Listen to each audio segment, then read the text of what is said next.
everybody. I'd like to call to order the Little Miami Schools Board of Education meeting for the month of September. Can I have a roll call, please, Mr. Conlon? Mrs. Grice? Here. Mr. Sieber? Here. Mr. Hamlin? Here. Mr. Neiman? Here. Mrs. Horvath? Here. Everyone rise and join me in the pledge, please. Pledge allegiance to the flag of the United States of America and to the republic for which it stands, one nation, under God, indivisible, with liberty and justice for all.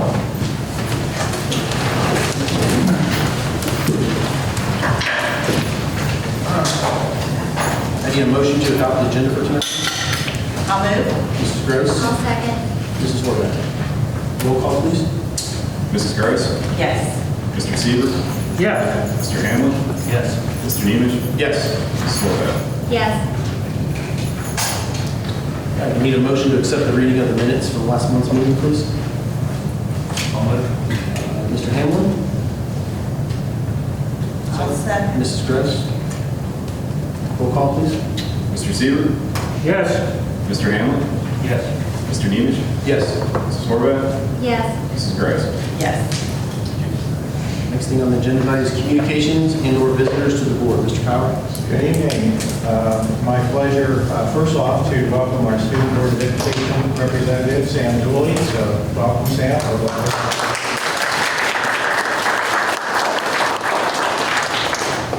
And next, a little update on the beginning of the year. Obviously, we were a little behind the eight ball on transportation first couple days, but that seems to continue to be improving. We did modify a couple of dismissal times to help with that. And our enrollment update as we open the year, we're at 5336. That's 191 more students than we ended the year with. So we continue to grow at about a 200 a year student enrollment increase clip. And that's all I have at this time. Thank you. Next thing on the agenda is the Panther Pride recognition for this month. Mrs. Grice? Yes. Gasper, would you come forward, please? Okay, this month, the Little Miami Board of Education is honored to recognize our Little Miami Elementary School counselor, Dawn Gasper, for her work and advocacy to prioritize mental health initiatives for our students. As we are all aware of this past year has proven to be very challenging for many, and especially for the kids. We so appreciate Dawn's work to help students, as mental health is fundamental for our Panthers to thrive in and out of the classroom. Every year, Mrs. Gasper regularly leads programs that emphasize mental health and personal growth, such as Say Something Week, World Kindness Day, Red Ribbon Week, just to name a few. And also, she had some of us a few years ago digging in the dirt, planting gardens. So again, we used what was left over and they used it in the cafeteria. So that gave the kids hands-on with gardening and farming, really. This year, Mrs. Gasper is going to be one paw further and is teaming up with her furry new colleague, Winston, to support the emotional well-being of Little Miami students. Winston is the therapy dog and will be tasked with the job of helping to de-escalate students' emotions as they become upset, anxious, or scared during the day. Mrs. Gasper plans to bring Winston into the classrooms out of small groups and one-on-one counseling sessions to help students feel more at ease and promote a sense of calm. We are so grateful for Mrs. Gasper's continued efforts to make our students feel secure and welcome, showing them that they always have a place in our schools. On behalf of the Little Miami Schools Boards of Education, we want to thank you for all you do for supporting mental health and well-being of our students, and officially welcome Winston into our Panther community. We'd like to present you with this. It says, commendation, Little Miami Local School Board, Dawn Gasper, for exemplifying Panther pride in her service to the Little Miami school community. Thank you so much.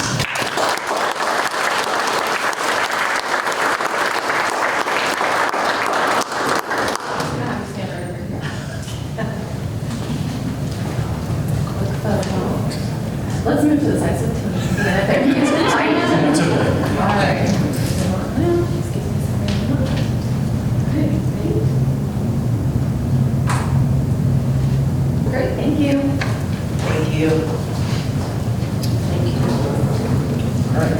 Next item under item C is public comment on agenda items. Mrs. Coates, did anybody sign up? Silas Shelton. I want to speak on the pilot programs that on the agenda. It's not on the agenda. We'll do it at the end then. Ray Dental. It is not agenda item two. I just had a question about the transportation. We'll get it then. Helen Beck. I'm sorry, I thought that there was a sheet out there to sign up and ask questions about a specific agenda item. Is that not available? Correct. But if you want to stay after, we can be happy to facilitate the It would questions. seem that if I ask specific questions, then I'd be justified in like asking in front of everybody. Concerning, my questions are concerning, I don't know that I will have questions, but I just noticed this bond issue, bond anticipation for $3 million. It sort of caught my eye, and so I wanted to have the opportunity to ask questions while they're presenting about it. Mr. Gunn is going to hit on that, and he might answer your question as he gets to that part. If he doesn't, then we'll be happy to answer your questions. Okay, thank you. That's all. Next thing on the agenda, item D, is Treasury Reports. Mr. Gunn? Is under item D1, asking the board's approval of the monthly financial reports with the month ending August 2021. You have a motion, please? So moved. Mr. Seaver? I'll second. Mrs. Corbett? Any discussion? Yeah, there are financial summary reports of each individual fund, 2 different budgetary reports for our general fund, also a revenue report for our general fund, and also the bank reconciliation reports. Any questions? Roll call, please. Mr. Hamlin? Yes. Mr. Nemish? Yes. Mrs. Horvath? Yes. Mrs. Grice? Yes. Mr. Seaver? Yes. Thank you. Under item D2, under contracts, as for the board's approval of the contracts as listed. I'll move. Mrs. Grice? I'll second. Mr. Hamlin? Yes, we have four contracts listed on there. We have one with actually a former staff member of ours, Anne-Marie Klein, as a literacy consultant for this year. We also have one for the St. Rita School for the deaf for OT services.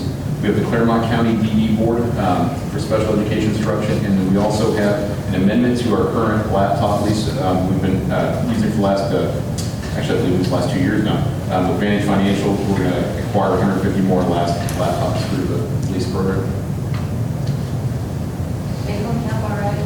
I believe so, yes, for that, Ms. Stephen in here. He's on training. Oh, he's trying to, yeah, for that, I don't know well. All right, thank you. Any other questions or discussion? Roll call, please. Mr. Nemish? Yes.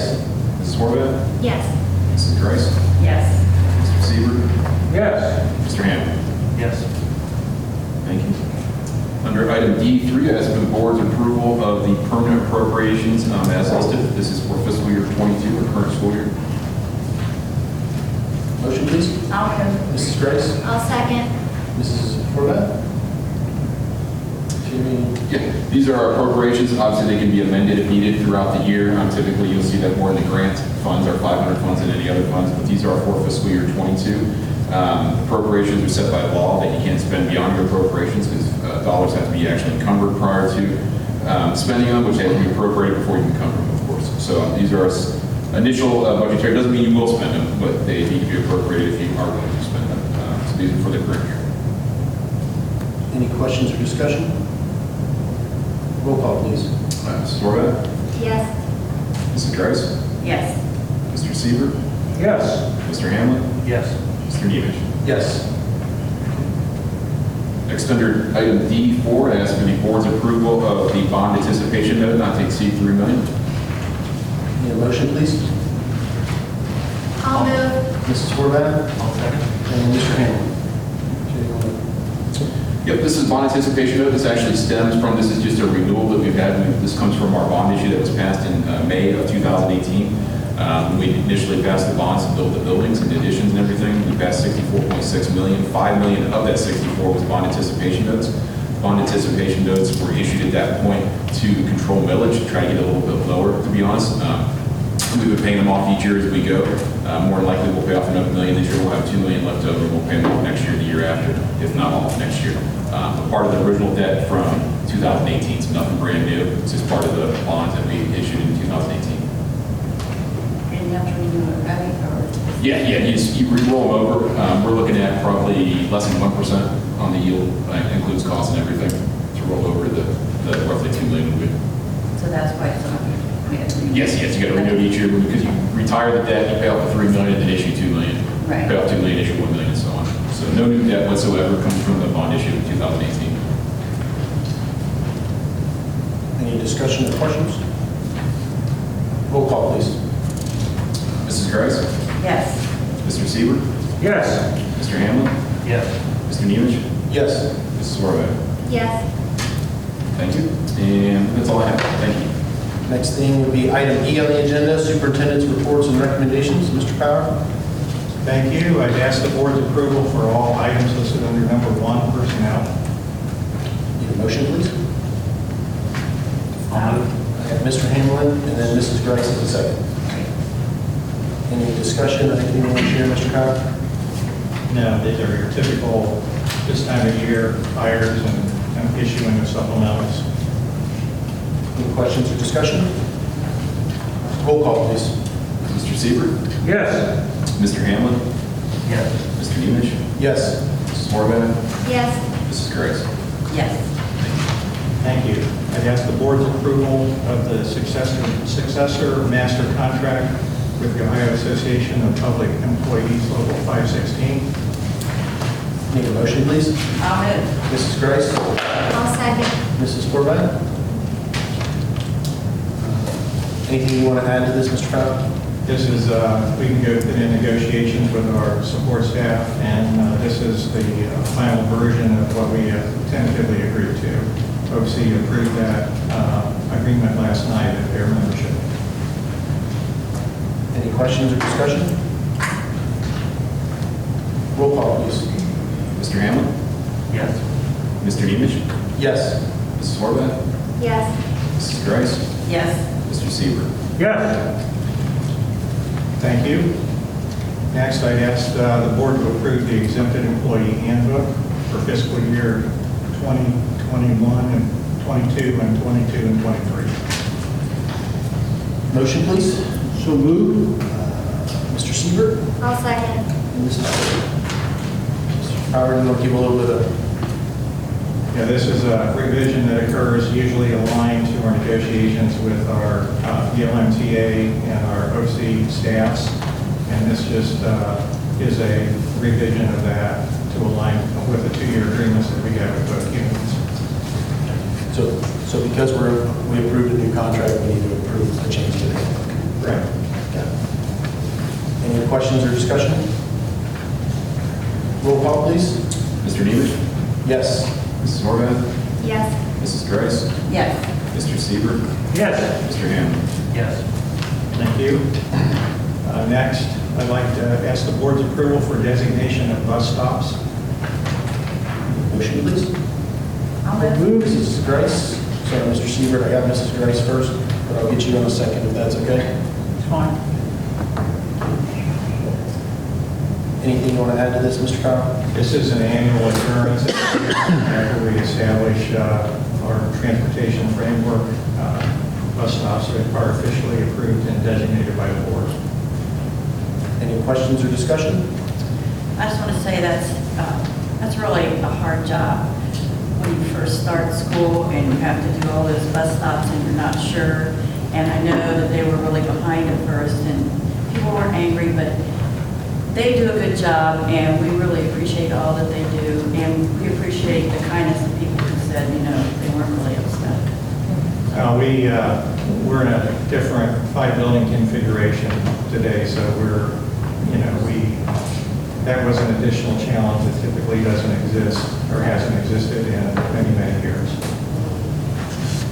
So how are routes created and stops designated? Don't we have software that advises us? Yeah, we have a database software, mapping software that our transportation department uses. It's a web-based software where we get map updates with all of the construction and building that we have going on in our district. Those street updates are very important. And they roll through looking at the routing in relation to start and end times of buildings and how they can move from the first building on the route set up to the second building and so on.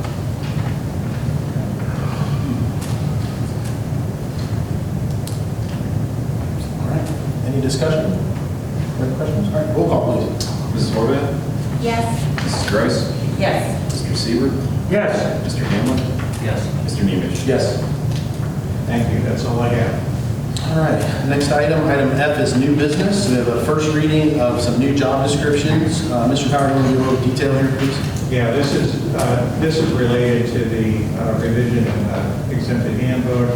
We have some very specialized positions that are within the central office here, and these are two of those positions where you have a unique skill set, and these job descriptions are identifying those unique skill sets in relation to that job assignment.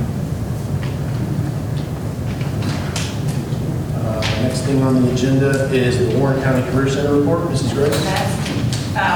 First of all, we had Greg Davis, 1979 alumnus, was indicted.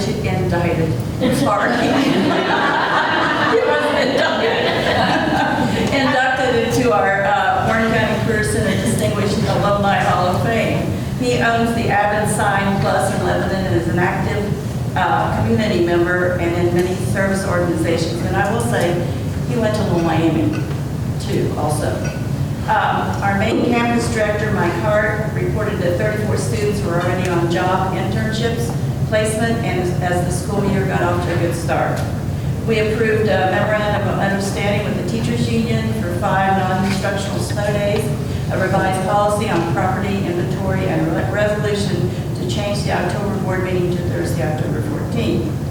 The board accepted many donations. One of them was from the Cincinnati Eye Institute, non-sterile gowns and sterile gloves for our pre-nursing. We also got donations of oscilloscopes, whatever that is, power supplies, and LED display panels from my truck for our science department. We also got a lot of other donations, which we really appreciate from the community. We had a OSBA liaison report on Ohio biennial budget, which we all have been waiting for, and the U.S. budget reconciliation package, in which 2 representatives have proposed extra funding for career tech. And then we also had an OSBA student achievement liaison, Lisa Babb. One of the outstanding things I think was on there was one of our graduates, and he's from Little Miami, but he also went to the Career Center. He has an he was in advanced manufacturing and robotics, and he is now working for a large tech company in Texas. So he's doing a great job. So they do well. And Superintendent Rick Smith reported the new quarantine policy begins September 28th. Enrollment is up in satellite programming, and almost 3 times more individuals are using our testing center for this year for certification tests. And I just want to say things are rolling well nicely. Thank you, Mrs. Grace. Next thing would be student achievement report. Mrs. Horvath? Okay, for the 2021 Little Miami graduate, after entering the Breakthrough Junior Challenge video contest, Little Miami High School Class of 2021 graduate Yaw Osei Tutu recently learned that he is a semifinalist in this global competition. Yaw created a 3-minute video explaining a science concept, which is now ranked in the top 30 videos submitted across the globe. The winner of this competition receives a $250,000 scholarship, a $100,000 award to the science lab for their school, and a $50,000 prize for the science lab utilized by a teacher nominated by Yaw. We cannot wait to see how far Yaw's video goes. Little Miami student Kendall Silber received an honorable mention for her submission to the New York Times Learning Network's student podcast contest over the summer. What began as an 8th grade language arts project became an award-winning podcast available for all to hear and learn from. For more than 1,500 entries submitted, Kendall's work was given the distinguished recognition of honorable mention. Congratulations to Kendall. And then congratulations to Four incredible Little Miami High School seniors, Dakota Baldwin, Madeline Highfield, Ryan Hauser, and Emily Yoon, who are semifinalists in the 2022 National Merit Scholarship Program. These academically talented Little Miami Panthers will have an opportunity to continue in the competition for 7,500 National Merit Scholarships, worth nearly $30 million, and those will be offered next spring. And congratulations are in order for Little Miami High School teachers and staff, as Little Miami High School has won a 2021 College Success Award from greatschools.org for excellence in preparing students for college and beyond. In addition to winning this year's annual award, Little Miami High School has also been selected as one of only 1,770 schools across the nation to win the inaugural College Success Award Gold, an additional elevated level of distinction to recognize schools that have a multi-year track record of college success, as determined by available college preparation and post-secondary data. Congratulations to everyone. Thank you, Mrs. Horvath. Next would be a legislative report. Mr. Siebert? The legislature's only been back in session now a couple of weeks, and I have no report of anything they've done.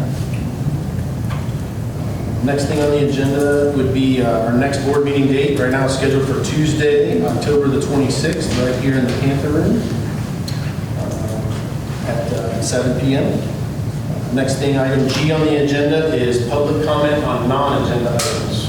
Silent Shelton.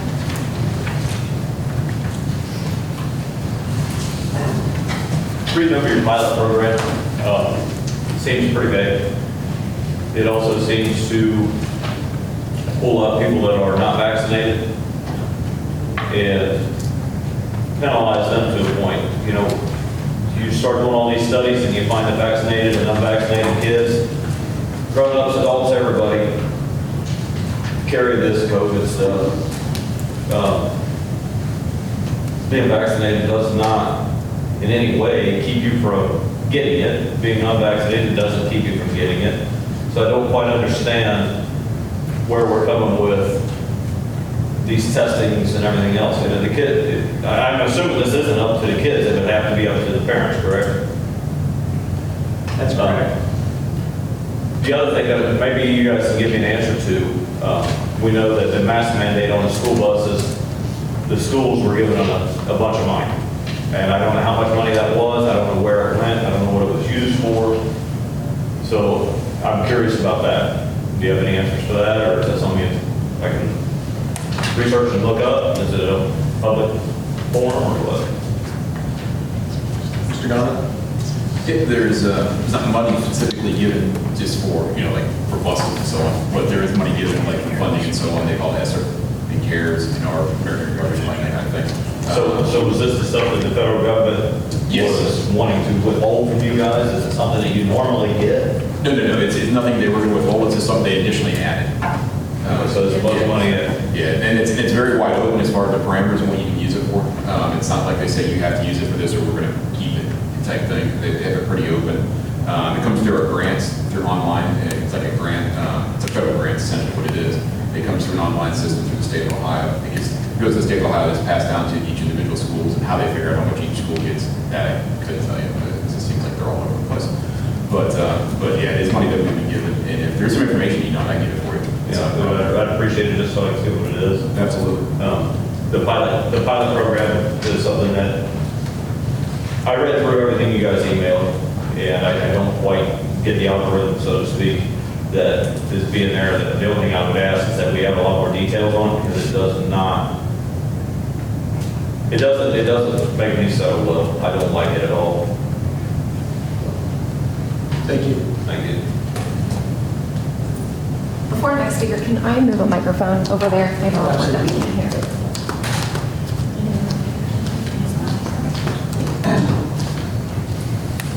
I'm going to sit here if you don't mind. I'm just going to touch on what Silas said.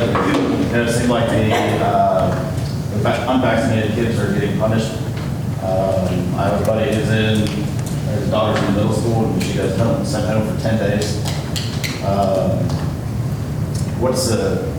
I didn't read up on the pilot program, I haven't had time yet, but seems to be like the vaccinated kids get to stay in school versus the unvaccinated get to go home. My daughter is in second grade. She gets sent home for 10 days, it's 2 weeks. You know, it takes a lot out of her education for the year. So as a parent, I'm a firm believer my kid needs to stay in school, vaccinated or unvaccinated or vaccinated. So if we could touch on that a little bit, you know, I'm not educated on the pilot program yet, because I didn't do any research, but that's what I was told today. I do have a question about transportation as well. We live on the edge of Loveland, so I know we're on that side of the district, but my kids haven't been getting home till after 5. The bus is scheduled to be there at 4:30. And it's hard to get to soccer practice by 6 and try to feed them, everything like that. So I know they're doing a great job. I mean, it's the first couple of weeks, but they're still getting home pretty late. So like I said, kudos to the transportation. I'd like to see them get home or like the schedule adjusted. So I'm not sure what's going on in school. Or that's, you guys know my question on that as well. Yeah, as far as the transportation goes, unless Mr. Crowder wants to add some more, he and I can reach out with the transportation office tomorrow and get an idea of where you live and see what kind of issues are going on and what kind of tweaks or The kids adjustments. drive the Mickey bus on the way home, whatever bus that is. I'm sorry? The Mickey bus on the way home. I'm not really sure what bus that is, but like I said, they pick up the kids over here on Zor and then drive all the way up to Salem to pick up the younger kids and then drive all the way back toward Loveland. So There's Gene's back here too, right, Mr.? So, I mean, is that something we can look into tomorrow? absolutely. Thank you. Appreciate it. Are yelling that? Okay, I don't think I said that, but I will ask the question pursuant to Lisa. Why are they kids still so late after so many weeks? I have a neighbor whose kids got home the first day, I think it was an hour and a half late. Can you speak to that? Just curious. Is it in the school? Is it they're getting out of school late, or is it the bus?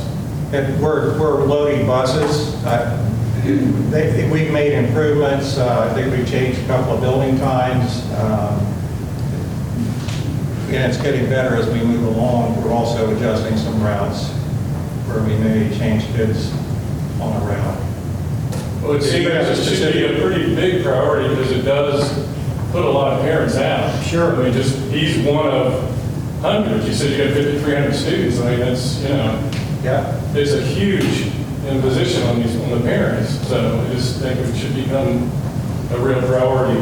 Thank you. It's been a high priority. We'll continue to work on it. Well, you don't even really have any idea at this point, do you? The comment you made earlier was like, we're going to look into it. Well, we can look into his particular situation. As far as a general transportation, I know that we started school with one less building. We've got 2 buildings in the Morrow campus now, so you have double buses there. You've got a larger campus with more grades at the junior high school campus, and trying to work through, getting kids on buses. Also, the large number of parent pickups, so when parents start getting in line also affects when the buses can get in there and get out of there. So, yeah, there were obviously some hiccups the first few days. We're working through those, and we'll continue to make improvements where we can once we know where particular issues are, see what we can do to problem solve those on an individual basis. Mrs. Coates, next. Shannon. Sorry, I'm sorry. Dad. I'm going to stand up here. Okay. My legs are tired. I just had a few questions on the program. I read over it, and some of it just wasn't making sense to me. So if you're vaccinated, you don't have to do the pilot program, correct? I'll answer with what I know. Okay, that's fine. If you're vaccinated according to the Warren County Health Department framework, you're not going to be quarantined, but you are supposed to mask if you haven't been. Okay. And then also too, you mentioned that you had to have, that Little Miami was going to give, like, what was, I forget how many masks for the student to wear. And then when if they were tested into the program, they would have to wear the specific mask given to the school. So are those masks different than what you buy at the store, or what kids are wearing? They're surgical masks. Surgical masks? Okay, because I was just confused over the masks were going to be higher tech, but my thing is that, you know, there's another thing too, is I just don't understand, because masks, I mean, I'm gonna be honest, I had a friend who caught COVID and she wore masks all the time and she was fully vaccinated, so there are breakthrough cases. And then the one other thing that I was confused is that they have to have a test immediately once their parents are called upon if they've been in direct contact with somebody who got infected. But why do they have to have a second test 5 to 7 days later? Like if they can catch. That's part of the Ohio Department of. Yeah, I know, but if they can test positive between that 1 and 5 to 7 day window, and you don't catch it until 5 days later, they've been walking around school for 5 days with COVID. But my main question is my concern is that, I mean, how, is this something, in my opinion, I did those statistics again, and I know people are sick of statistics, but 99.8% of people have not died from this virus who have caught it. It has infected probably no more than 15% of the population in the past 2 years. And now we've gone to the extremes of giving our children testing and feeling like that's the only answer. What numbers or what statistics, and I know you guys do a lot of the basis on Ohio, but what numbers are we going to sit there and say, okay, I think it's time to get back to normal, give our kids some normalcy and stop, you know, covering their faces and shoving things up their nose. Like, COVID is never going to go away. I hate to tell you this.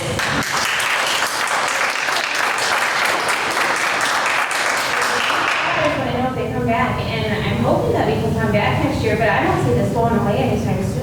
And are we going to have to continuously deal with quarantine policies and keep on masking our kids? I mean, for the next how many, 2 years? I mean, I don't know, 2 years. I know they did a program where they're giving schools funding. I don't know a lot about it, but it's for another 2 years, and it's to go towards buying tests and, you know, getting vaccine clinics getting ran through in schools, and we're going to have to put up with this for another 2 years because of that. Like, I mean, it's just not fair to the kids. I mean, I know you guys are doing your best, and I appreciate you going for not the mask mandate, because it really is a step in the right direction, but I just think for the statistics and the danger of this, it's just a little bit too extreme. And I know you have to follow Ohio guidelines, but when do we sit around and say, we're Little Miami, we sort the district, and we're going to go by what our parents and what we feel is best, and not what a state agency tells us. So, Right, thank you. yes.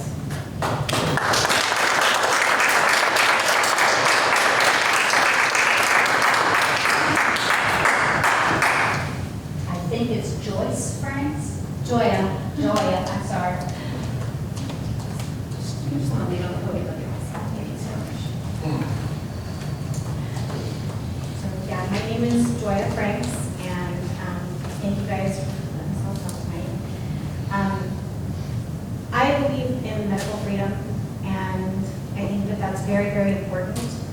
And if you want to wear a mask, then you should. If that makes you feel better, that's important. And if you want to get vaccinated, and if you want to get your kids vaccinated, that's important too. And I think that it contributes a lot. I also think that it's important to leave parental choices up to the parents. And I don't understand why administrators think that they should be making medical decisions for children, or my children. And what I really don't understand is the audacity of strangers to question whether my children qualify as exempt. It baffles me. And I know that you guys are doing the best you can, and I'm not questioning that. I think that we all get up every morning and we're trying to do the best that we can for our kids, every one of us. But it isn't anyone else's decision or business what my medical records say, what my children's medical records say, what our vaccination status is. And it's my job to take care of my children. It's my job to take care of their health. And I believe that parents will always be the best advocates and champions for their children's health and in all facets of their life. To that end, I believe that parents are the only ones responsible for making the decision of whether or not their children wear a mask, and certainly whether or not they get vaccinated. The pilot program, I think it's out of line. I think it's out of step with what parents' decisions should be versus administrators' decisions should be. I think that you absolutely have every right to make recommendations and guidelines, and that you should certainly share information and do the best that you can to educate. But medical records and medical privacy are still that, they're private. And parents are the ones that are responsible for their children. Parents are the ones who have to deal with the fallout from their kids wearing masks all day and all of the problems that COVID and mask wearing and all of the political separation that this leaves behind. Everyone talks about the liability of not masking or not vaccinating their children. But I would like to hear a lot more talk about the liability for what happens to our children because they wear a mask and because they get vaccinated and have adverse side effects from that.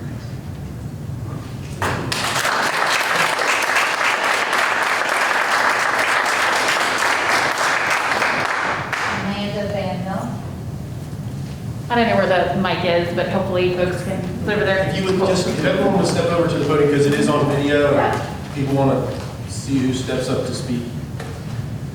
So I went to my first board meeting last month, which was a fun one that a lot of folks here were a part of, and it was a nice, short, very brief meeting. Because it was my first board meeting, I'm looking for a little clarification because I don't think I fully understand the way the board operates versus other boards that I've been on in the past in various capacities. So at the end of our board meeting, the decision about Mr. Power's recommendation for pre-K through 6th grade students to be masked was tabled.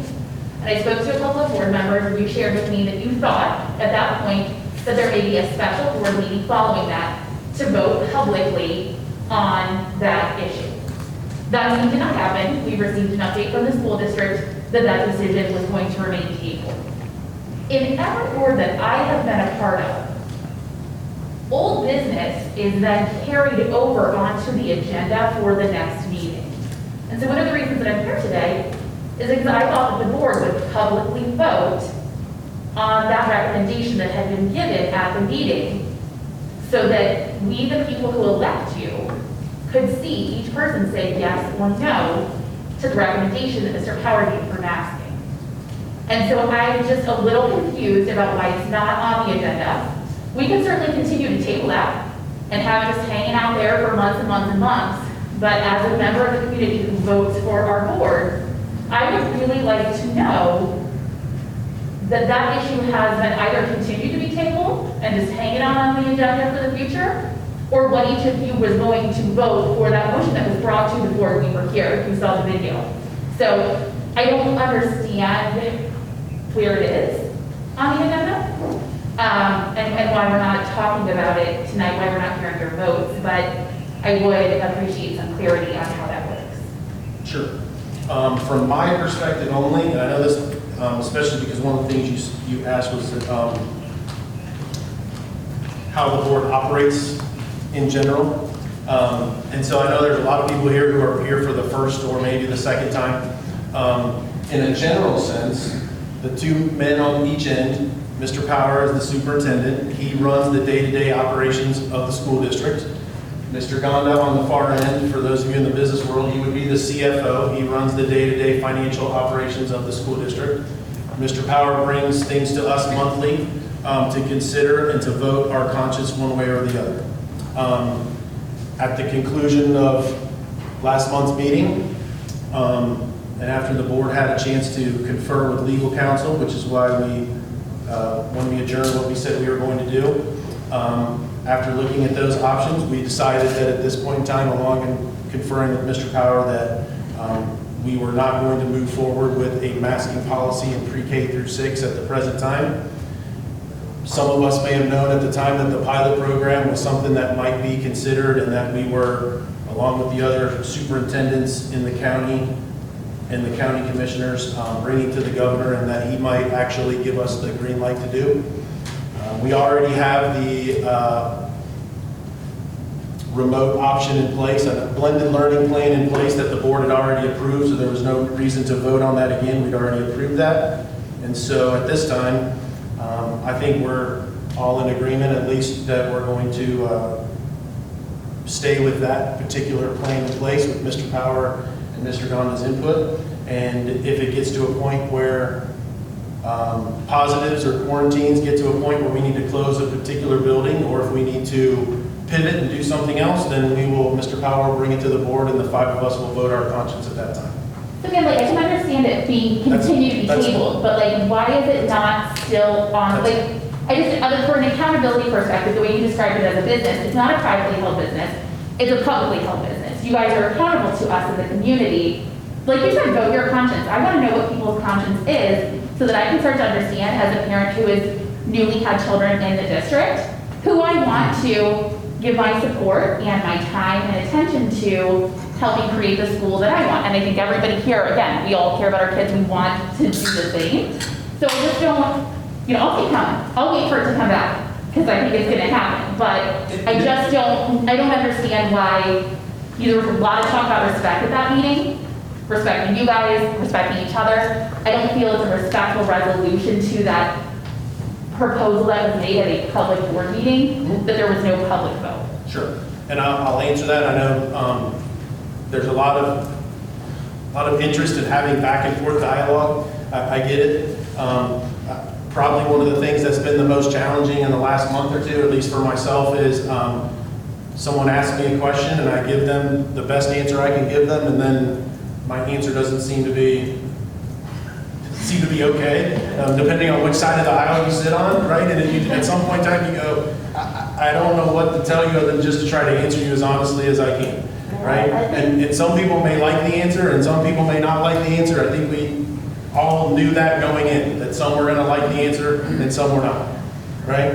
If Mr. Power feels like we're in a situation where we need a mask from pre-K to 6 or pre-K to 12, he'll bring it to us as a issue, and everybody will vote their conscience. Is that how it happened last month? Wait. So are you saying that Mr. Power dropped it, or that you guys No, I didn't say that at all. I said we had a chance to leave this meeting, go into executive session, confer with legal counsel, and at that point in time, we decided to move forward with, we thought it was best to move forward with the plan that we have in place now, which was already in place to begin. We had a county reopening plan. We kept that in place, and we're doing that now. We also have the pilot. We also have the pilot in place now, and in between there, we also have a blended learning plan that the board has already voted on. If we were to get a significant number of absentees from COVID or quarantines in a particular building, we could go into a remote setting similar to what Lebanon did and allow students to cycle back into the building off of quarantine. Is there anything you'd like to add to that? No, I think, again, the pilot that we're talking about is a way to keep kids in school and not have them be quarantined, and it's a parent option if they want to take that. We started that today. We had a couple of tests. A couple of students come down and test, and we're going to phase that in every 2 days here until we get that phased in across the district as an option for a parent to consider. The pilot is being overseen by the Ohio Department of Health and the Warren County Health District, and we're following their directions on that as far as the testing options that are there. I just have one more question, I promise I'll stop, and I'll email board members if I feel like I have more questions. How often does it happen in our board? Because again, I'm new to this, right? I've got young kids, just started getting involved in the district. How often does it happen that Mr. Power makes a proposal to the board, that the board tables that vote, and then that line item does not get resolved with a public vote? Is this a frequent occurrence on our board? Bobby's been on a lot longer than me. I would not say that it's frequent. Has it happened from time to time? Yes, it has happened from time to time. We have tabled something and decided to move in a different direction. And I'll tell you, a lot of you were here last month. Obviously, we were here too. The one thing that the 5 of us have always committed to doing was listening, right? I may not answer, I may not respond, but I do listen, and I do read the 100 emails that I get in my inbox every morning. I try to read as many of them as I can. I felt like last month, whether you agreed or disagreed, we listened. We're listening tonight, and then we, figure out where we go from there. That's, I think, a big part of what we're supposed to do, as opposed to just do what this group may want or what the other group may want. Is that we listen and we make a decision and we move forward. And so I think that's where we're at. So all 5 of you then, voted to not have masks? Nobody. We had no vote. So we're just asking for accountability, what you're saying. We're not taking. Mrs. Coates, next. gym card.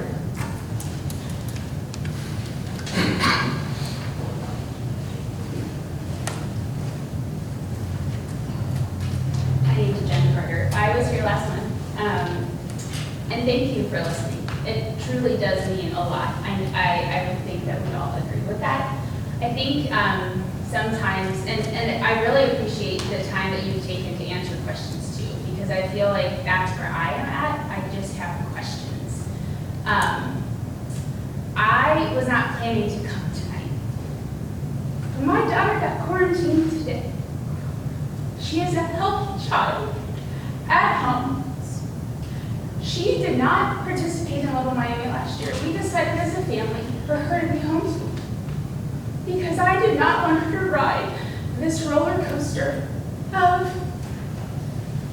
you can come today, you can't come tomorrow.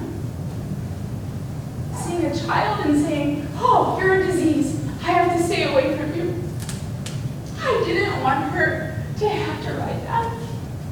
She's in 7th grade this year. She loves volleyball. It is her passion. That is one of the largest reasons why we let her come back, so she could be involved in this community. She is now getting forced to miss the last 2 weeks of her season. No more. It's done.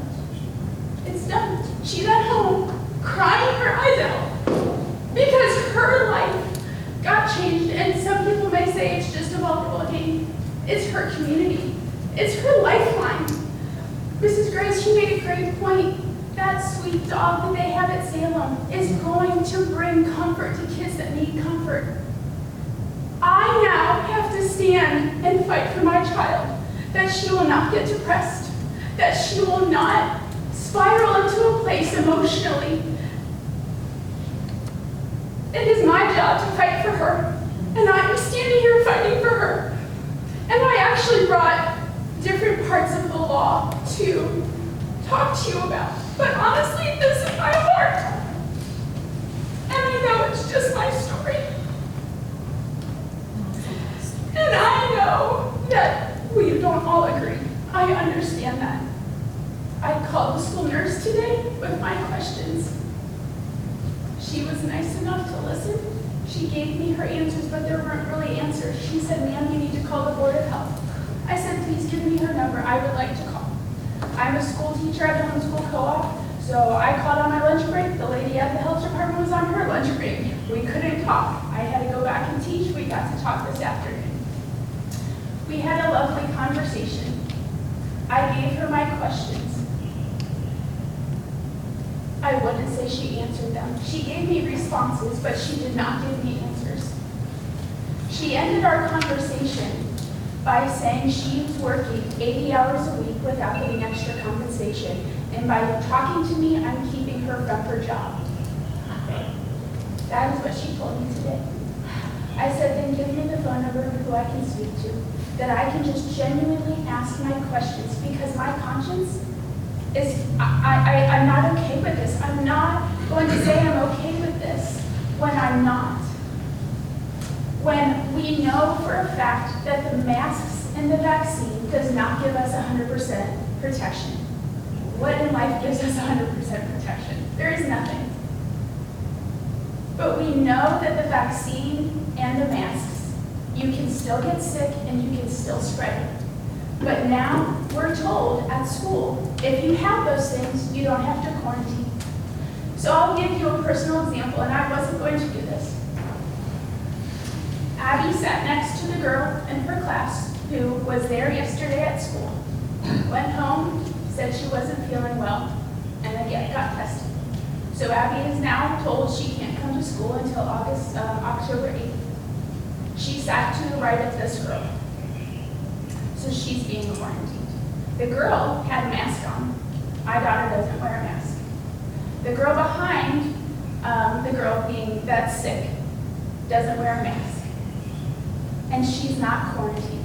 But this girl who's sick turns around and talks to her every single day, unmasked. My daughter has never spoken a word to her once, but is sent home. I don't understand that. I do do not understand that. It doesn't make sense. If my daughter had a mask on and she went to the nurse today and she said, Abby, have you been wearing a mask? And she said yes, she could go back to class. She could continue her education in person and continue on the volleyball team. What if she had it around her wrist or a ponytail holder? She was wearing it. Would that suffice? If the nurse said, were you wearing it? And she said yes, and it wasn't on her face, would that be okay? She could go back to class? Because what her testimony is that what she sees day after day is kids wearing it around under their chin. That they're wearing it. I'm not going to allow my child to lie. She knows that we would never be okay with that. But my daughter is now paying the price. I'm missing out what she loves. She's missing out on in-person education. Thankfully, she has great teachers. I've been so impressed with the teachers she's had this year. I'm so thankful for the teachers she's had. But she now has to sit in front of her computer at home and figure it out on her own and not get those teachers' support, not get that one-on-one in-class interaction. So I do have lots of questions, and I would love if I could speak to any one of you and possibly answer those questions. I know I'm probably over my time, but that's what I'm going to say. Thank you.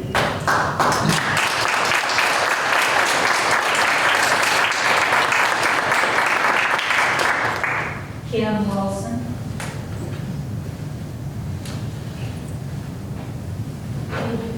It's my first board meeting. Nice to meet all of you. I can't imagine what it's like to navigate through this as an administration, as a board. I've served on boards myself as well as an HR manager. Administratively, my gosh, I'm sure you know, Mr. Powers, the manpower it takes to navigate something like this is monstrous. I think we're naive to think that we have some kind of control over a virus. We've never had control. We can manipulate it as much as we want by wearing masks, getting vaccinated, but we'll never be able to control it. Our bodies, in my mind, are designed to fight sickness. It's a well-oiled machine. It's a gift. My daughter was sick today, and I kept her well. She's been sick for 2 days. I'll keep her home again tomorrow.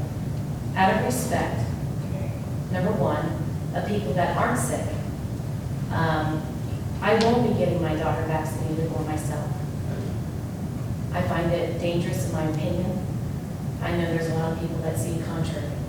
I have 2 children that are autistic. It was 2 weeks after they had their vaccinations that they developed autism. I confronted her pediatrician about this, asking for some answers because I don't understand it myself. Autism is inflammation of the brain. Inflammation is caused by the metals in immunizations, but there's no data. He said to me, there's no data to prove any mother's, radar. I'm like, well, that's disappointing. He said, well, I'm on the autism board. I said, well, then you better get busy.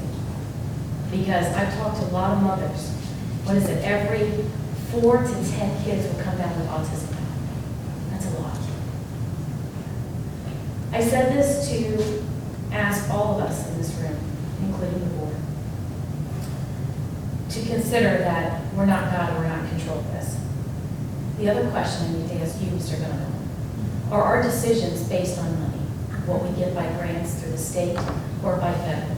If it is, please hold that answer. I just want you to consider what I'm saying. We say yes to one thing, we say no to something else. Your story that you just shared, it breaks my heart. My daughter's at home, am I ever going to go back to school again? The life that we have to give each other, I don't want to avoid someone because they're a leper. They need to be touched, they need to be loved. I don't know where everyone's faith is, but my faith is that humanity will win. Kindness and love will win. Vaccinations aren't going to win. Non-vaccinated are going to win. I respect those that are vaccinated, and I expect to be respected too. I think what we're putting our kids through and what we're putting all of you through administratively is unnecessary, but it's going to take a hell of a lot of people to stand with you as a board, as a school district, to say no. And if you want to get vaccinated, go ahead. It's not bulletproof, but I respect that. So I'm asking each and every one of you to please consider The pros and cons of our decisions financially, it comes with a price. One that we may not be able to pay for. And that's our future, it's our children. Our children mean everything. Your children mean everything to me.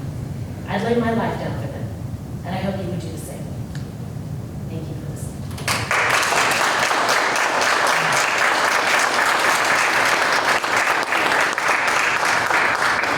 Took my microphone, but thank you for your comments. John Blair.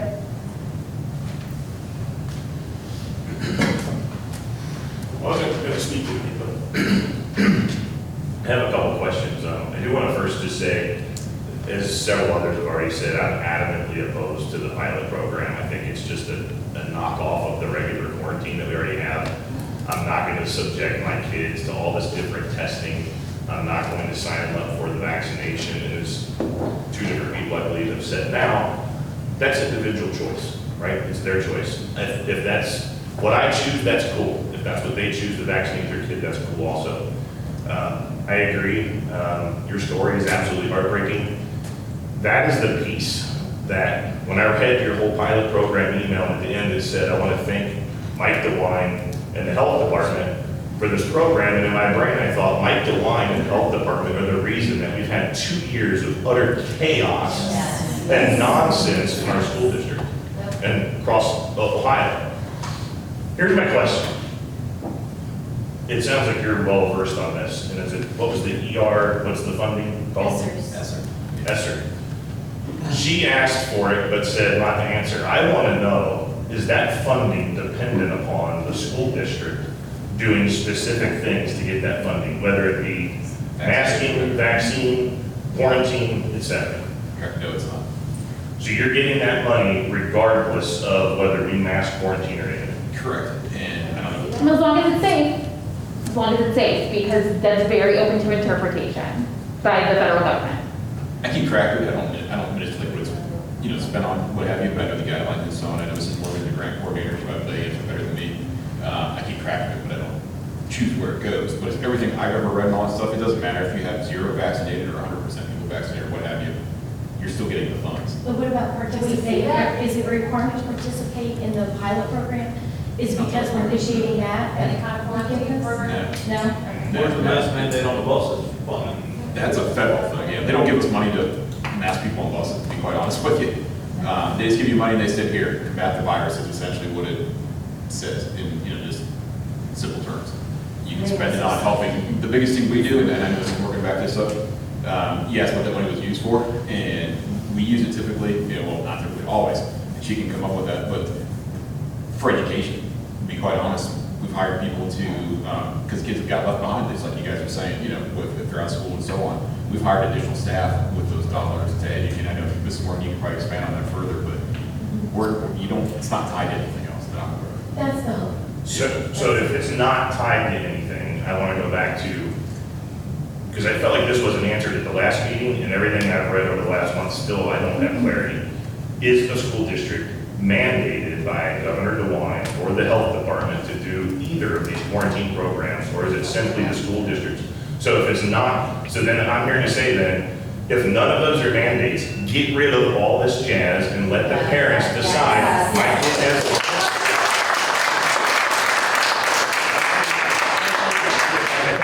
kid has a cough, you know what? I just did this with my son last week. He had symptoms that I was like, I don't know what it is. It could be COVID. It's likely not going to hurt other kids. But because I'm a smart parent and I choose wisely, I kept my kid home for about 3 days until he felt better. So if the health department's not mandating it, if the terrible governor of Ohio is not mandating it, and this is simply a school board decision, eliminate it and let's get our lives back to normal. That's right.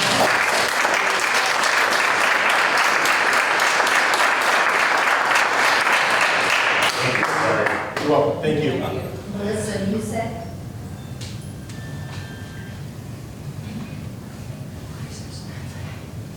I'm sorry to interrupt. Can you spell your last name? It's music out of K. Thank you. So I kind of want to summarize because these were all awesome. Like I agree with so much of what everybody said. So, and again, I appreciate all of you. I probably wasn't going to say anything, but I I couldn't even imagine sitting up there and having to deal with this, like tug of war every day. Like, that's gotta be horrible. You probably dream about this at night. I know I do, and I'm not sitting up there. So I actually took my child out. He goes to private school. But my youngest goes to private school. So,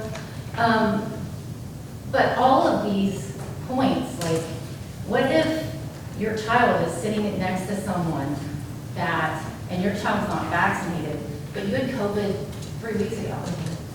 You know, you have a natural immunity to it now. According to my doctor, you have up to 6 months. So does that mean that, you know, because we just had it. We just had it right like 2 weeks before school started, thank God.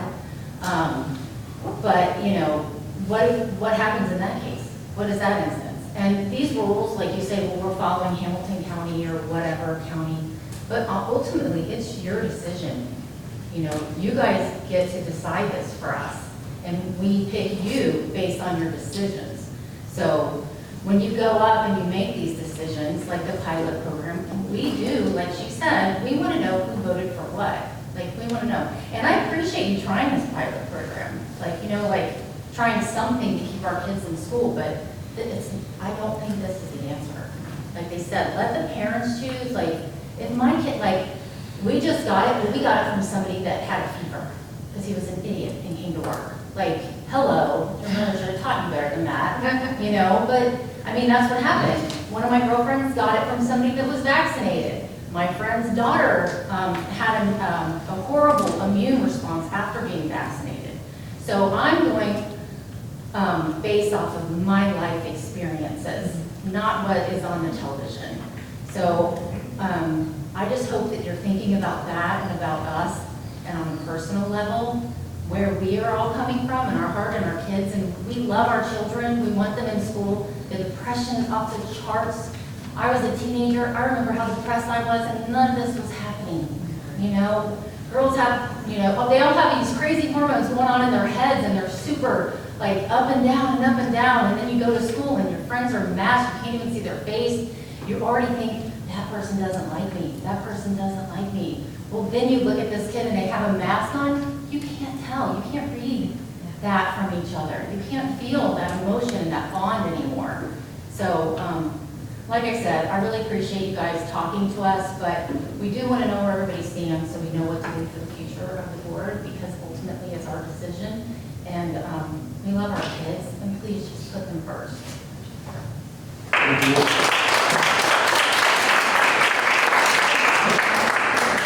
I had to go first, and I didn't get, I got one little thing, can I say it? Silas? Yes. Mr. Sheldon, are you sure? One little thing. One little thing, and it won't go 3 minutes. So, point being, and I don't want to give names, my wife works for the biggest pharmaceutical company in the world, it starts with a P. She's vaccinated. My son come down, he got sick. He was sick for 2 or 3 days, he had to have a COVID test, come back negative, come back to work, or come back to school. My wife, on the other hand, who's vaccinated, Pfizer does not mandate in their company vaccines, the people that created. Just think about that. My wife was sick for 5 or 6 days. She goes back to work today. She's vaccinated.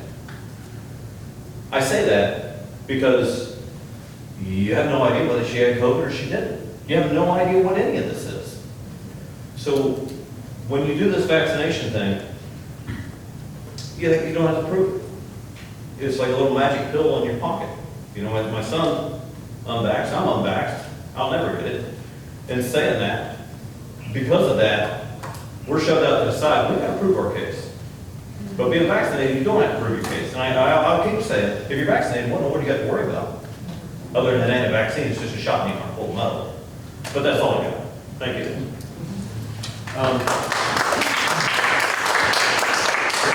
I'm going to close public comment tonight, but before we do, I just want to thank everybody for being as respectful as you could possibly be. Yes, it's not easy to sit up here and make decisions, especially in these times that we live in. We really are trying to do the best that we can do. I heard a lot tonight about parent choice, right? I heard a lot about that. I see people nodding.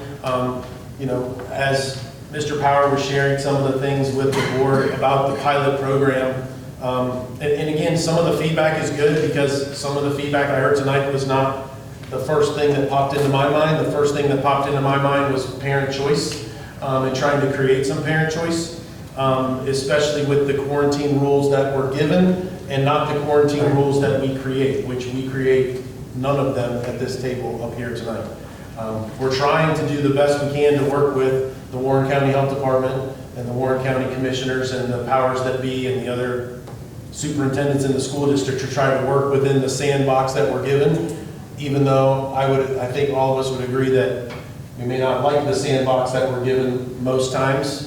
So we're trying to work workable solutions that give parents choice and to keep kids in school. And that's what we're trying to do at the end of the day. What would happen, what's the worst case scenario that would happen to us as a school district if we told the health department no? I will answer that question for you Thank you. after we adjourn, because it's a good question, and people ask me, and I'll, okay? And if anybody wants to gather around, I'll tell you, because it's really not that complicated, it's actually pretty simple, and I'll be happy to, but, so we're going to, I'm going to motion to go into executive session to consider the compensation of the public employee or official. For everyone that's here tonight, there will be no action, we will not be coming out and voting on any contracts or anything tonight, we're just going in and having a discussion in executive session. So can I have a motion, please? Bobby? I'll second. Mrs. Horvath? Roll call, please. Mrs. Grice? Yes. Mr. Seaver? Yes. Mr. Hamlin? Yes. Mr. Nemish? Yes. Mrs. Horvath? Yes. Thank you. All right, with that, we will head into executive session tonight.